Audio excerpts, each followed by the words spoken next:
I think it's a fabulous book because it's like encyclopedic in what it covers. It's got many mega trends. I think what struck me from the book is demography is actually going to get more adverse in most countries in the next 35 years.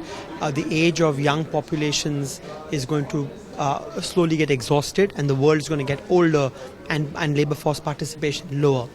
But I think the two other areas where the book makes a very big contribution is to understand the role of technology, and essentially say that we may be approaching the next industrial revolution, and that will have significant spillover benefits to productivity growth both in developed markets and emerging markets, and emerging markets can ride that to continue the convergence. And the third takeaway for me was the challenge of jobs.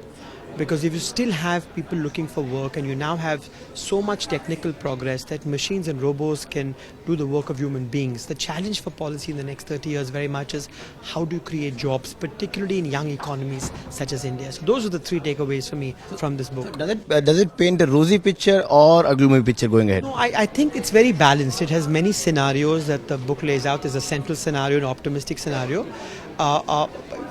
If everything plays out the way the authors expect, and some of these mega trends, technology, work in the favor of trade, financial liberalization, work in the favor of emerging markets, the book still says that its central scenario, they'd grow at 4% over the next 35 years, which would be very, very impressive growth, given that over the last 35 years, emerging markets have grown at 4.5%.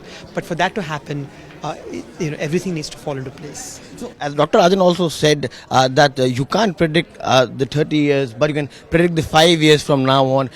What's the thing there? What are we predicting? And obviously, India and China will be one of the biggest growth drivers going ahead. Are we predicting what we had? I think what's important is that there is a rebalancing going on. I think the challenges for emerging markets in the next 5 years are there for all to see. I think large levels of leverage and debt will be a headwind. I think what you've seen is some degree of trade deglobalization in the last few years, where trade is for the first time growing slower than GDP.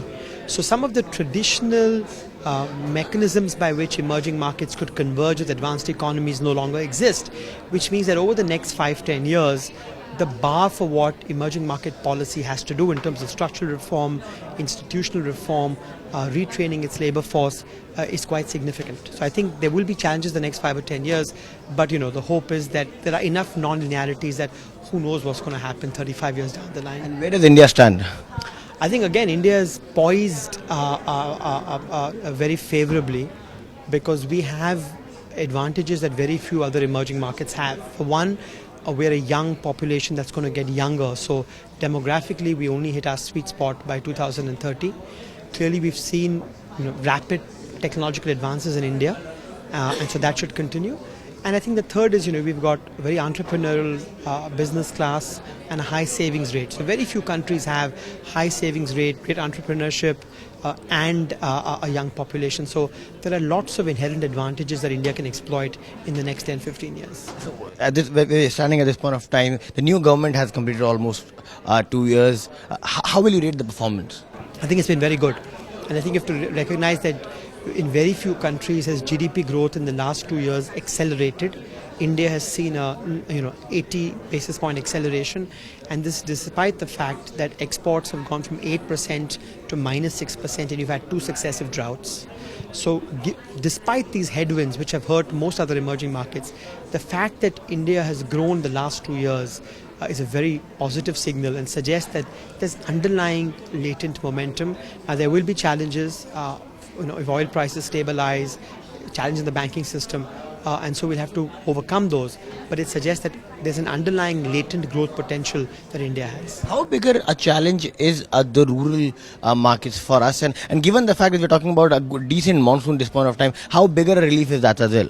I think that'll be important. I think the rural economy has been quite depressed the last couple of years, both for structural and cyclical reasons. You've had some of the traditional transfers to the rural economy through higher MSPs and fiscal spending taper off, and then you've had 2 successive droughts. But the fact that food inflation, despite 2 droughts, has gone from 11% to 6% is a testimony about better food management. I think there is a resilience in the rural economy, and hopefully we'll have a normal or above normal monsoon, and that will help rural demand. Find us on Facebook at facebook.com/etnow and don't forget to click the like button. You can also follow us on Twitter at etnowlive. To stay updated with all our programming, hit the subscribe button on our YouTube channel by logging on to youtube.com/user/etnow.